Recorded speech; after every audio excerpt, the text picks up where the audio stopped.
Hey guys, what's up? Welcome to the first ever Bargain Bin Reviews.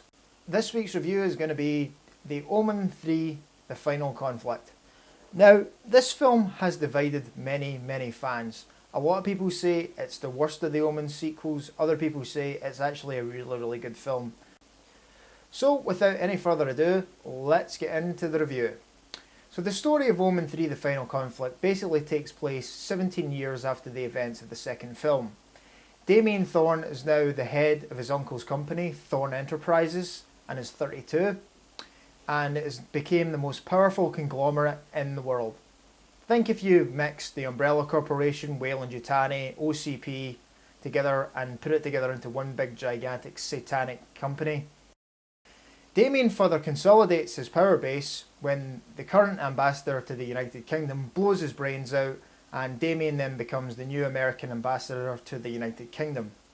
The difference with this film compared to the others is, for the first time, Damien is actually aware of his unholy lineage and embraces his satanic destiny. There are also a group of militant priests led by Father Di Carlo, played by Rossano Brazzi, who are determined to stop Damien no matter what. Di Carlo also has possession of the 7 daggers of Megiddo, which if you watch the first 2 films you will know that these are the only things on earth that can destroy Damien.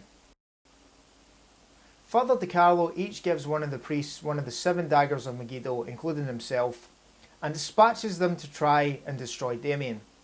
But as you can imagine, it doesn't really end too well. As with everyone else who stands against Damien and his unholy minions in this film, they're quickly dispatched quicker than a blonde in a slasher film, or a guy wearing red in an episode of classic Star Trek. During these events, an alignment of stars in the constellation of Cassiopeia creates a superstar, which is described as a second star of Bethlehem. To stop Christ's return to power, Damien dispatches his satanic minions to kill all the firstborn male babies born at the time of the star of Bethlehem. Disciples of the Watch. Disciples of the Watch? That kind of sounds like an 80s metal band.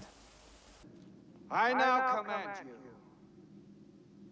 to seek out and destroy the Nazarene child. As these events are also unfolding, Damien Thorn becomes romantically involved with Kate Reynolds, an investigative journalist played by Lisa Harrow, who becomes obsessed with Damien and actually falls in love with him. Interesting side fact to this film, actress Lisa Harrow and Sam Neill were actually dating at the time of this film. Father Di Carlo also tries to convince Kate Reynolds that the guy she's got the hots for is actually the son of Satan. Father Di Carlo reveals to Kate Reynolds that her son has been secretly working for Damien, and basically tells Damien that she knows the location of the Christ child and that if she lets her son go, she will take him to him. But it's a ploy, as Kate Reynolds attempts to deceive Damien so she can lead him to an abandoned church, where Father Di Carlo can stab him with the last dagger of Megiddo. But, like most well-laid plans in these films, it goes tits up. Damien spots Di Carlo before he can do the deed, and uses his newfound disciple Peter as a human shield. At that point, Damien then proceeds to run around the churchyard shouting at God, telling him to come down and give him a square go. And as he's searching around, Kate Reynolds actually sneaks up behind him and stabs him in the back with one of the daggers of Megiddo. So after she stabs Damien, he then proceeds to fall around the churchyard like he's been drinking Jaeger bombs all night, and then at that point we're treated to a cheap special effects shot of Jesus appearing in a window frame, and then he keels over dead. Yep, that's right. No big battle with Satan.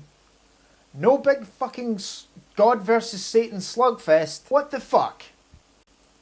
It's this part of the movie that pisses me off, because it's a terrible anticlimactic ending to a really great franchise. Sorry, but that is really lazy writing. So basically, to cap it all off, I think this is the strongest of the Omen sequels. Sure, certain elements of the plot are a little bit lame, the action is a little more slow paced than the other films, and there's not as many gruesome deaths as the other 2 films, but where I think the film really shines is Sam Neill's extraordinary acting ability. In this film, as Damien, he exudes both charm and menace. You really believe that he's the son of the devil, and knowing that, you still find yourself rooting for the guy. Like I said, the ending could have been so much better. But overall, I don't think it deserves so much of the criticism that it actually gets. And I think if you approach this film with an open mind, you'll actually enjoy it a whole lot more. So anyway, that was my video, guys. Thank you very much for watching.